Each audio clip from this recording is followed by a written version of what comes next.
Beyond any reasonable doubt, the new science is showing us that our hearts do much more than simply pump blood through our bodies.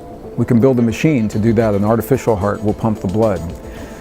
But we now understand that our heart does much, much more than simply pump blood. That our heart literally has its own brain. It is called neural intelligence.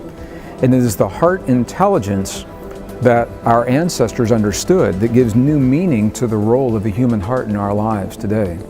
Our world, our physical world, is made of fields of energy, electrical fields and magnetic fields of energy.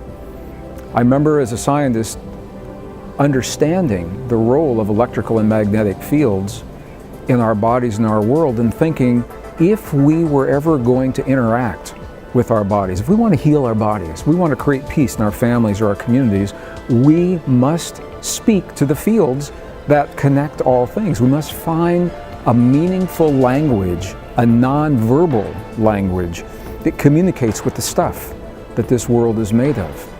And this is precisely the essence of our most ancient and cherished spiritual traditions.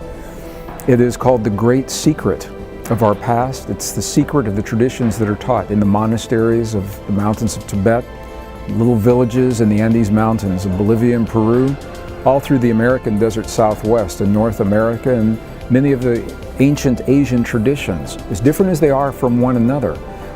The bottom line, the through line, is that they're all speaking about an experience, an inner experience that we have focused on our hearts that allows us to deal with the changes beyond our bodies in the world around us.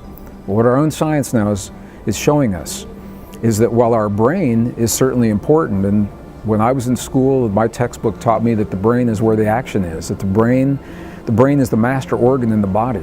Well, interestingly enough, the brain's not the first organ that forms in the human body, it's the human heart. And one of the great mysteries is, what is it that triggers that first beat? In one moment in time, there is a mass of cells, and the next moment, something happens and the heart begins to beat. Our own science today still cannot tell us definitively why our heart begins to beat, but it does, and it is the first organ in our bodies. And as the organ develops, it begins to regulate the chemistry through the rest of the body. And what we now know is that our heart sends the signals to the brain that trigger the chemistry in the brain that's released into the body. It's all based on the way we feel.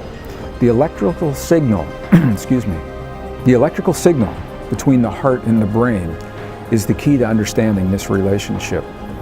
When we are in what is called coherence, an experience that is measured as 0.10 hertz, 0.10 cycles per second, when we're feeling the feelings that allow us to experience 0.10 cycles per second, that is when our coherence is optimum. That's when we're sending the optimum signal between our heart and our brain. That's when our brain begins to release life-affirming chemistry into our bodies. Healing chemistry, our immune systems are strongly enhanced. Our anti-aging hormones, such as DHEA, increase 100% over a 3-minute period of time just from having this feeling. So we know that coherence is good for us as individuals. In the presence of coherence, we become less aggressive, more peaceful, more willing to cooperate. What the science now is showing is that those experiences extend beyond our bodies into the world around us, because the field of our heart is part of the world around us and connected with that field. So that when individuals can find a way to create coherence in their lives and become more cooperative, less aggressive, more willing to solve problems together, that experience is transmitted in this field, and others begin to find the same experience just because they're in that field, without consciously doing anything else. What this means is that relatively few number of people that learn the language of the heart can benefit many people in our world. And I think it's no accident that this science that bridges our most ancient and cherished spiritual traditions is being revealed only now at the end of this 5,000-year-long cycle, when the best minds of our time tell us that we are facing the greatest crises of 5,000 years of recorded human history. How beautiful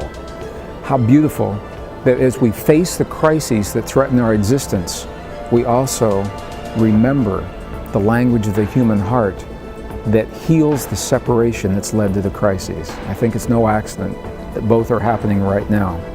And this, I believe, is the power that leads us and changes our path, our trajectory from one of destruction to one of rejuvenation as we end this great fifth world age and find ourselves now at the beginning of the sixth world age of humankind.